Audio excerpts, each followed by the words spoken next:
Hello friends. आज के इस लेक्चर में हम डिस्कस करने जा रहे हैं फ्यूचर इंडेफिनिट टेंस के interrogative as well as negative sentences with Y.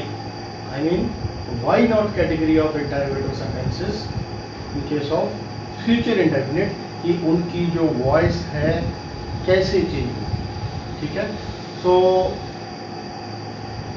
इसकी सबसे पहले रूल को डिस्कस करते हैं हम। सबसे पहले रूल क्या है इसका कि जो भी इस एक बात का ध्यान रखिएगा, जहां भी क्यों नहीं वाला सेंटेंस आ जाता है, मतलब हमने इंग्लिश में कोई सेंटेंस, कोई वाक्य, कोई बात करनी है जिसमें आप क्यों नहीं, हिंदी में क्यों नहीं यूज हो रहा है, आप क्यों नहीं कहना चाहते, तो एक बात याद रखिए, चाहे वो एक्टिव है चाहे वो पैसिव है, उसके शुरू में वाई आएगा ही आएगा, वाई लगेगा ही लगेगा। That sentence will start with Y.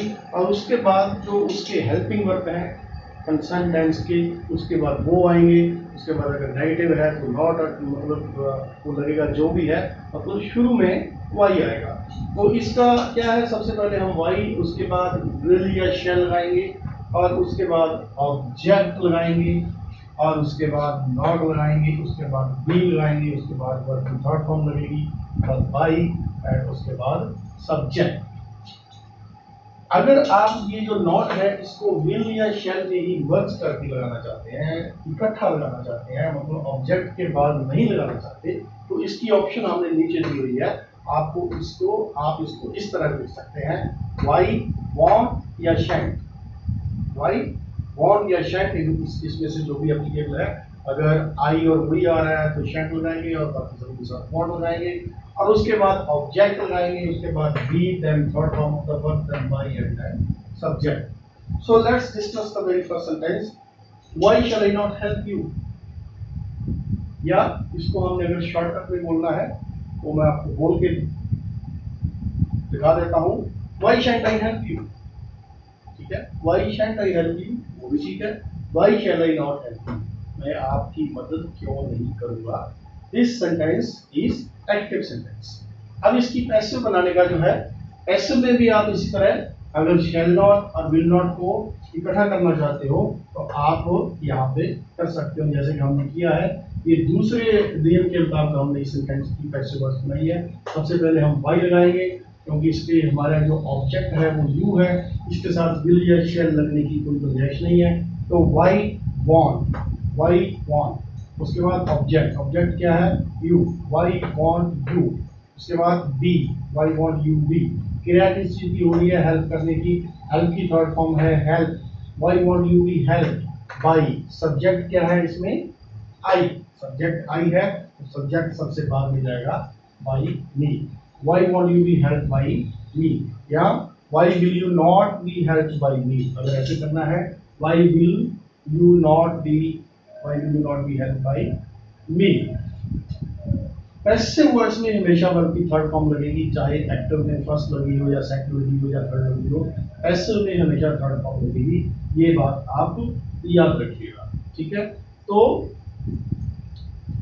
That's second sentence, why won't you help me। पहला था why shall I not help you, मैं आपकी मदद क्यों नहीं करूंगा। इसमें ये है कि why won't you help me, आप मेरी मदद क्यों नहीं करोगे। दोनों सेंटेंसेस में क्रिया जो हो रही है, वर्ब को मदद करने की हो रही है।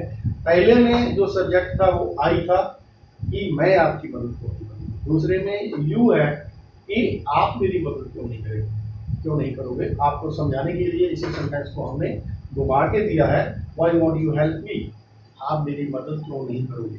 सेम स्टार्ट विद वाई, तो इसमें ऑब्जेक्ट क्या है, बी, बी का मतलब ये आई में कन्वर्ट होगा, तो इसको हमने पहले ही रूल के मुताबिक बनाया है, खोल के बनाया है।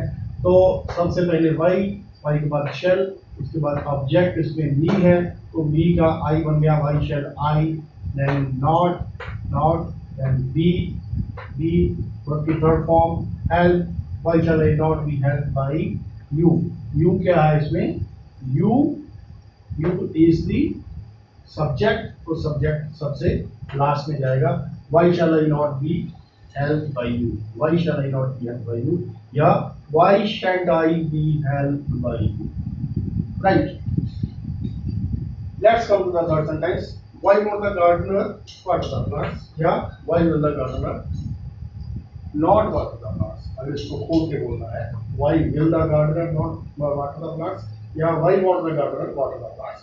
तो अकॉर्डिंगली रूल के मुताबिक इसको हमने want वाली ऑप्शन में लिया है। इसमें हमारा जो ऑब्जेक्ट है वो प्लांट्स है, इसके साथ will या will लगेगा, shall नहीं लग सकता। तो why से स्टार्ट होगा, सबसे पहले why, उसके बाद हमने लिया want, why want, उसके बाद ऑब्जेक्ट हमारे प्लांट्स है, why want the plants, उसके बाद be, क्योंकि not जो था वो want में सिलेक्ट हो गया, why want the plants be, plants object लग गया हमारा, उसके बाद be, that is be, उसके बाद वर्ब की third form watered by the gardener, उसके बाद सब्जेक्ट, ठीक है। why want the plants be watered by the gardener, why want the plants be watered by the gardener, या why will the plants not be watered by the gardener, अगर आपने ऐसे बोलना है तो दोनों ही ठीक है। Sentence number 4, why won't he sing a song, या why will he not sing a song, वह गाना क्यों नहीं गाएगा। इसमें हमारा ऑब्जेक्ट क्या है, सॉन्ग है, why से स्टार्ट होगा, सॉन्ग के साथ want लगेगा, why want, ऑब्जेक्ट क्या है हमारा इसमें song, why want a song, be, sing की third form sung by him, he क्या है हमारा इसमें सब्जेक्ट है, why want he, सब्जेक्ट बाद में जाएगा क्योंकि पैसिव वॉइस का जो सेंटेंस होता है उसमें ऑब्जेक्ट पहले आता है, ठीक है। सो why want a song be sung by him, या why will a song not be sung by him, why want a song be sung by him, why will a song not be sung by him। Sentence number 5, why won't she wait for you, या why will she not wait for you, why won't she wait for you, वह आपका इंतजार क्यों नहीं करेगी। तो starting में why लगेगा, तो इसमें ऑब्जेक्ट जो हमारा है वो you है, you के साथ want लगेगा, why want, ऑब्जेक्ट क्या है हमारा you, why want you, be, wait की third form waited, wait for preposition, waited for, why won't you be waited for, by her क्या है इसमें सब्जेक्ट है। So why won't you be waited for by her, या why will you not be waited for by her। So ये shall not और will not को हमने shortcut बताने के लिए नीचे हमने बताया हुआ कैसे करना है, ये भी ठीक है। shall not की जो शॉर्टकट फॉर्म है वो shan't है, SHAN एपोस्ट्रोफ, जो ऊपर कॉमा लगता है उसको हम एपोस्ट्रोफ बोलते हैं, और टी shan't, और will not की शॉर्टकट फॉर्म है want, WON एपोस्ट्रोफ T। ध्यान दीजिए ये जो want है ये would not की शॉर्ट फॉर्म भी want है, अगर हम would जो मॉडल भी है और will की पास्ट फॉर्म भी है, दूसरी फॉर्म भी है, तो उसका शॉर्टकट भी want है, WON apostrophe T। So that's all about interrogative as well as negative category with why।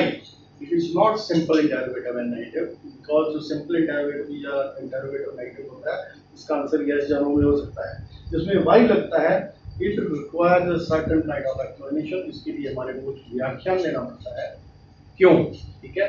तो इसलिए हम इसको सिंपल नहीं कहते, ये why not कैटेगरी है। So that's all about interrogative as well as negative why category of future interrogatives। I think you must have understood the whole thing, you must have grasped the things. In case you have any doubt, any query, you can write down in the comment box and you get the answer all right.